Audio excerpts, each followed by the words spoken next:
வணக்கம், இது story garden. நான் உங்கள் மகி. இன்று நாம் பார்க்கவிருப்பது சிவன் பார்வதியின் திருமணம் பற்றிய ஒரு சிறுகதை. ஆதியோகி சிவனுக்கும் பார்வதி தேவிக்கும் நிகழ்ந்த திருமணத்தில் அரசர்கள், அரசியர்கள், ஆண், பெண், கடவுளர்கள் என அனைவரும் அழைக்கப்பட்டிருந்தார்கள். திருமணம் நடைபெறவிருந்த இடம் மிகவும் அழகாக காட்சியளித்துக் கொண்டிருந்தது. அந்த நேரத்தில் சிவபெருமான் வருகை தருகிறார். அவருடைய தோற்றத்தை கண்ட அனைவரும் பயத்துடன் கூச்சலிட்டபடி ஓடினார்கள். மணமகனை கண்ட பார்வதியின் தாயார் மேனா மயக்கமே அடைந்து விடுகிறார். ஏனென்றால் சிவபெருமான் விரிந்த கூந்தலோடு தலை முதல் பாதம் வரை உடலெங்கும் சாம்பலை பூசிக்கொண்டு இரத்தம் சொட்டும் யானையின் தோலை அணிந்து கொண்டு மிகவும் பயங்கரமான தோற்றத்தில் வந்திருந்தார். அவருடைய பரிவாரங்கள் அனைத்தும் மனித உருவத்தில் இல்லாமல் சிதைந்த உருவங்களாக இருந்தன. அவர்கள் அனைவரும் பெரும் கூச்சல் எழுப்பிக் கொண்டு யாருக்கும் புரியாத மொழியில் தங்களுக்குள் பேசியபடி வருகின்றனர். பார்வதி தேவியார் சிவபெருமானிடம் சென்று, நீங்கள் இப்படி இருப்பதை நினைத்து நான் கவலைப்படவில்லை. நீங்கள் நீங்களாகவே இருப்பதை தான் நானும் விரும்புகிறேன். ஆனால் என்னுடைய தாய்க்காகவாவது உங்களை சற்று ரம்மியமாக காட்டுங்களேன் என்று கேட்டுக்கொண்டார். தேவியின் விருப்பப்படியே சிவபெருமான் தன்னை அலங்கரித்து கொண்டு அழகிய உருவத்தில் திருமணத்திற்கு வந்தார். அவரில் மாறுபட்ட உருவத்தை கண்டவுடன் சபையில் இருந்த அனைவரும் அவரை சுந்தரமூர்த்தி என்று அழைத்தனர். சுந்தரமூர்த்தி என்றால் தாங்கள் இதுவரை பார்த்தவர்களிலேயே மிகவும் அழகானவர் என்று பொருள்.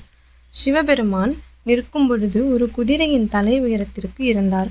அவர் மிகவும் உயரமானவர். அவரை கண்டு அனைவரும் பிரமித்து போனார்கள். அடுத்தபடியாக திருமணத்திற்காக சிவபெருமான் அமர்ந்தார். பொதுவாக திருமணங்களில் மணமகன் மற்றும் மணமகளின் பூர்வீகத்தை பற்றி பெருமையாக பேசும் வழக்கம் இருந்தது.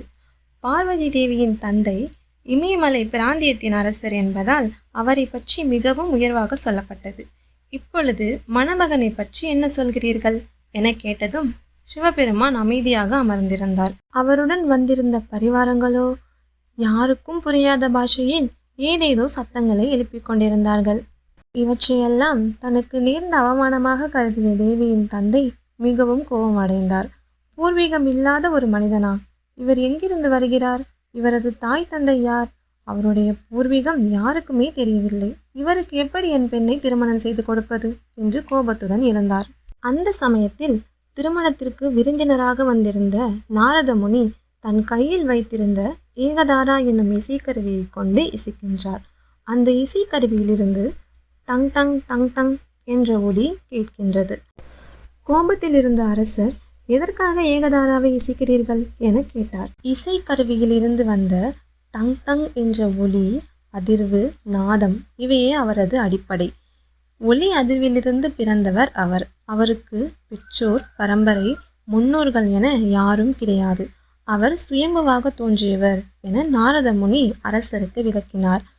என்னதான் நாரத முனி அரசருக்கு விளக்கம் கொடுத்தாலும் அரசரின் மனதில் அந்த ஒரு பயம் இருந்து கொண்டே இருந்தது. இவை அனைத்திற்கு பின்பும் சிவன் பார்வதியின் திருமணம் நல்லபடியாக நடந்து முடிந்தது. மீண்டும் இது போன்ற சுவாரஸ்யமான கதைகளை தெரிந்து கொள்ள காத்திருங்கள்.